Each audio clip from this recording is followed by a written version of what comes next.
Tennessee Homestead. How in the heck are you today? Okay, been down without internet quite a while. Had a storm come through up here, and we lost cell service for several days. And then internet, the AT&T building got hit pretty bad. It's taken a while to get up and running, so now I'm back. And I was going to just upload some stuff I'd worked on, but things are moving so fast in this world of ours, it was all outdated. So it was like, okay, never mind with that, let me start again. And today what I want to talk to you about a lot is our finance. Our government has really got us between a proverbial rock and a hard spot, and the whole world is joining up to spank us, and they're going to spank us hard. And I'll try to put this into easy terms that everybody can understand, but we are headed for a real bad time, kids. And the reason I'm wanting to tell you that, honestly and straightforward, is because we are going to be in a situation like our great-grandparents were. We are headed for depression. Most financial people are saying, yeah, that's kind of the direction we're headed in. So let's talk about that a bit. Nothing to fear, something to prepare for. And I want you to watch this clip because I know our government spends a lot of time trying to convince us that their spending isn't the problem. Really. Let me know, what do you think about this? So I'm sick of this stuff. We have to talk about it because the American people think the reason for inflation is government spending more money. Simply not true. Inflation is made in Washington because only Washington can create money. And any other attribution to other groups of inflation is wrong. Consumers don't produce it. Producers don't produce it. The trade unions don't produce it. Foreign sheiks don't produce it. Oil imports don't produce it. What produces it is too much government spending and too much government creation of money and nothing else. Yes, sir. Okay, so do you believe the career politician or the Nobel Prize recipient in economic science? Your choice. Who do you believe? The economist or Mr. Biden? Okay, here's what's going on, folks. You've all heard the term the petrodollar, because to buy oil out of the Middle East, it was pretty much set up as we provided them with protection, and they only accepted our dollar in payment for oil. Now, what that made was the world had to carry a lot of our dollars, which kept our dollar value up. Well, it seems like in 2 trips, Mr. Biden's pretty much ended petrodollar. Saudi Arabia is now, and the other oil-producing nations that are in the Middle East are now taking any responsible country's currency for oil. And it's already started to knock the stuffings out of our dollar. The dollar's been dropping. So when they talk inflation, what they're actually telling you is your dollar's been devalued. It's really not inflation, it's a deflation. There's an old story wherein it's true. In the 1900s, you could go into a haberdashery clothing store, toss them a $20 gold piece and get a nice tailored good suit. Okay. Today, you throw a $20 bill at the guy, and he's going to look at you and say, okay, well, you've almost paid for the vest. Do you want pants and a coat and all that to go with it? So that's what's going to happen to you. $20 gold piece in 1900, $20 bill today. You got the idea? And if your dollar was truly worth what it's supposed to be, if that $20 bill was worth an ounce of gold, you could go in and hand him that $20 bill and it would pay for that suit. You can buy yourself one, $1,800, close to $2,000. Throw him a 20. You see what's happened out there? As they have piled on the cash, printed it off as paper, your dollar value has dropped. Since we got off the gold standard, the dollar has dropped like 86, 87%. You wonder why you're having a hard time paying your bills. They're selling you commodities. They're selling you natural gas for your home. They're selling you electricity for your lights. They're giving you gasoline for your car. They're giving you food for your family. Those are real things, commodities. You're paying with a piece of paper. Keep that in mind. It's backed by nothing. Our government is about the biggest bunch of lying SOBs that ever came down the pike. Our money is backed by the word and good faith of our elected leaders. It used to mean something. It means something entirely different today. The world doesn't trust us. And the world has got an idea. They are sick of America walking around and being a bully, and we are a bully. You'll do as we're told, or we'll come up with a reason to either have a a coup in your little country like we did starting in, I think it was like 2011, 2012 when they started stirring the pot in Ukraine. Victoria Nuland was dead in the middle of all that, overthrew the duly constitutionally elected government. That's what started this whole mess, the United States. Because what we thought is we thought Russia was weak. We was going to build a big army, and we did. We built them a 600,000 man army, NATO trained, spent 9 years getting them ready. That's the reason the two Minsk Accords that was signed, Germany and France, and sponsored by the United States to cause a ceasefire to where they quit killing those people over there. They were going to give those people autonomy, and they were going to give them this, and they were going to give them that. All right, they were still going to be Ukraine, and they were good with that. They could keep their language. They didn't have to learn a new language and things of this nature. They could keep their customs. Well, guess what? Angela Merkel and France came out and said it. I think they had a conscience get the best of them. Of course, Angela, she was out of office. We never intended to keep that. The whole time Russia sat back and said, okay, we may have this resolved. Yeah, they were out building a 600,000 man NATO army and training it and equipping it. It was one of the best, it was the biggest and the best military that Europe ever had put together. And the Russians didn't want to start a war. But when they kept shelling, it was like, all right, this is enough. You guys got to stop this. You're killing a lot of civilians, and it's got to stop. No, they wouldn't back off. So they thought, okay, we'll send a handful of troops. About 90,000 troops is what they sent in. They had explicit orders not to do a lot of property damage, try not to kill any Ukrainians that aren't military, and we'll see if we can get them to the negotiating table by making a heavy threat. At one time, Zelensky went and sat down in Budapest, and they had hammered out a peace agreement. And Boris Johnson was sent in from the UK to put the kibosh on it. We've made a lot of promises in NATO, and the U.S. has made a lot of promises to that man. He's so screwed, it's pathetic. He's losing. They're down to close to 120 to 150,000 men now. After dragging everybody off the streets they can, their military's been shot to pieces. These tanks and stuff we keep sending over there, and everybody's been sending to them. They're just getting tore up. Their air force is about non-existent, and F-16s, they're going to be non-existent too, because you're facing a country that has the absolute best air defense systems in the world. And they're bringing a new one online, okay, that's even better. So be advised. We thought they were going to use old Soviet equipment, because that's what they brought to Ukraine the first time, was old Soviet equipment. They had a small army. Russia wasn't looking to go to war with nobody. They've changed now. They've put all their defense manufacturers in high gear, built new plants, built in a very short time, folks. And they churning out tanks and ammunition and so forth that we cannot keep up with them.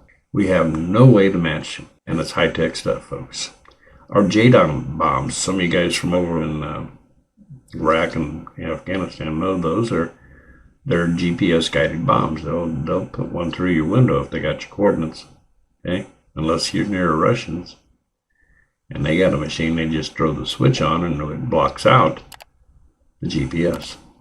And those bombs just fall like dumb bombs because they have no information anymore. They're more advanced than people give them credit for. They're not a bunch of orcs like the Ukrainians first thought.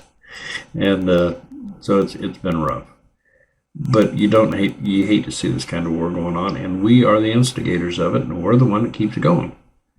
Every time he says we we hand it to him, and we know he's not going to win with it. It's just going to get blown up with a bunch of Ukrainians inside it. But the government doesn't care because they don't know how to say, we screwed up here, and back away. That's costing us hundreds of billions of dollars. Matter of fact, more than that if you want to include the drawdowns, because the stuff we've bought, and it is hundreds of billions of dollars in new stuff, we have drawn down. Like I said, I did a calculation one round on it of about $2 trillion worth of equipment back during the peaceful time. We were sending them, everybody was sending them weapons out of their military. Well, guess what? the Pentagon's going, we gotta buy this stuff back. We don't have enough weapons and bullets to, to last 2 weeks in combat. And Joe Biden thinks he wants to go to war with Russia and Red China. Yeah, that's going to work out real good for you, Joe.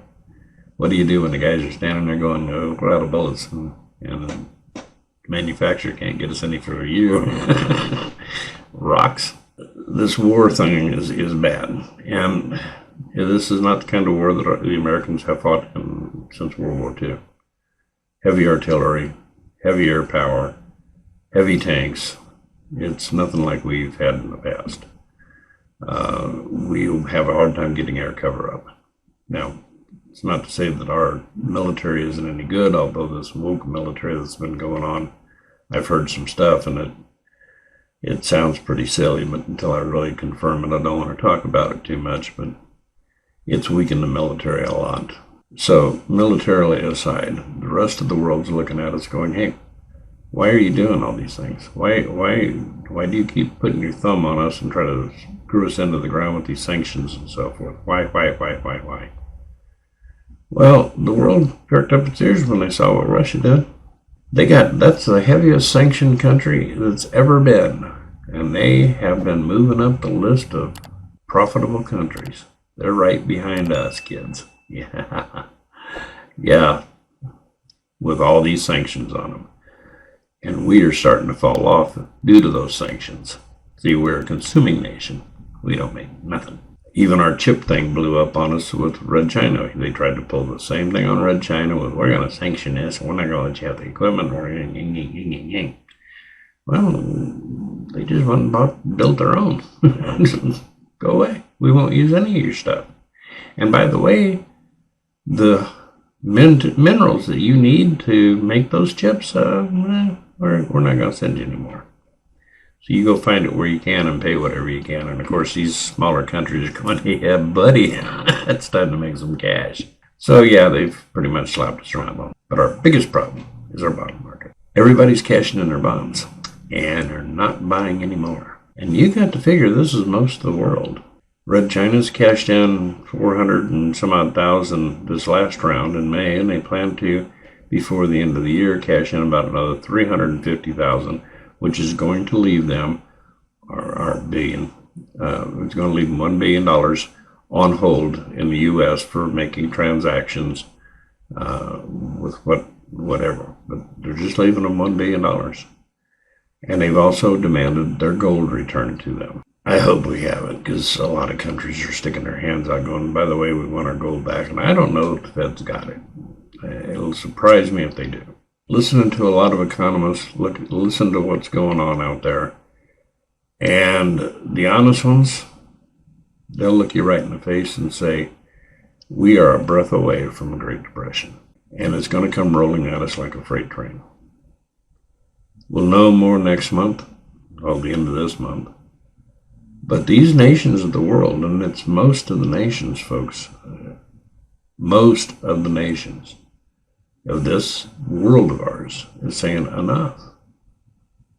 Just enough. To give you some idea of some of the people who want to join BRICS this time, but they probably won't get to this time, they're just going to be observing. Countries, real foreign countries way off in the distance that you might know. Canada, the bulk of South America. Out of, I think, 54 countries in Africa, 41 of them are trying to join BRICS. And they're already beginning the process of not using American dollars. It's going to be hard for Mexico to wean off until they get the BRICS dollar, which is backed by gold. It's good, solid currency, and that's what they're going to tell you. You're going to have to bring to Mexico, which means you're going to go down to the exchange, pay the higher rate, because now you're buying a gold back. And there you go. But yeah, most of the world is switching to go to BRICS and to start what they call a multipolar world. That way every country has the same input. And the one thing that I've seen, and I've talked with people in Russia, and I've talked with people that's from Red China, and I'm finding out that they don't want any more wars. They're sick of wars. They don't want to control anybody. They want to work with people. And the U.S. can't figure out why all of a sudden all the African countries love China and love Russia so much. Well, that's because they're willing to invest in those countries to get them up and developed, because the more they develop, right now, if you're just digging in the dirt with a stick, you don't have a lot of need for crude oil. They get them industrialized and get them up on their feet. Yeah, they got a customer. Yeah. That's what I'm talking about. That's how they're working through these things. And yeah, even China will tell you, the Belt and Road thing, yeah, there's countries that end up defaulting on their stuff. They build a port, they can't make the payments. And that's a negotiated thing going in. China will take the port and rent it from them. Got that? Rent it from them. So they're still making income off the port until they can get up on their feet and by it, continue their payments. They are trying to develop the world. We have an election coming up on in 24. My advice to you is to vote out any politician on the ballot that has been serving in Washington, D.C. They are all corrupt. And then have some town hall meetings with the newbies and say, listen, don't listen to these donors. You listen to us. Or next time we won't vote you out, we'll throw you out. Understand, you are the head of this country. You're supposed to be running it. Do you think for 30 seconds those people sitting in Washington, D.C. represent you? They got to go back to representing you, because right now they're representing people like Bill Gates and these kind of clowns. Whatever they tell them to do, they'll do. Even if it grinds you into the ground, doesn't matter to them. Their donor says. I would like to see us, if we get back on our financial feet, to go to campaign contributions through the government. We need to stop this. And like I said, we have an election coming. This is the time we can pretty much let the federal government know we've had all we're going to put up with too, just like the rest of the world. And we will not tolerate this any longer. Don't make us come stand on the steps. Because this time we'll be there for us. Tear down the doors and raise hell. This last one wasn't anything but an FBI riot in the hall in the doorway section. The lies have got to stop. This stuff's got him. I'll probably cut all this out. I might leave it. Who the heck knows? We need to wake up. We need to get busy. And heaven's sakes, if you have flowers planted around your house, you better start contemplating planting vegetables around your house. Forget about the flowers. And start canning and putting up everything you can. That book I told you about on the foraging, very good book. And it matters a lot. Because these things are available. You can look up your locale and see what's out there. There's mushrooms that grow on trees in most places in the country that if you fry it up with some bread, it can taste like chicken. Okay. A lot to learn. Our great-grandparents are gone. We got a lot to learn, folks. Better get to learning. Get books. Get out there and start to experiment with it. That's what I'm doing, is playing around with different recipes and so forth. I've got another one I'm going to put out soon. Let's see what all we can do. Let's see if we can't get ahead of this curve. God love yous, and please pay attention to what's going on out there. Rich from Tennessee Homestead. Love you guys. Appreciate you. Y'all take care now.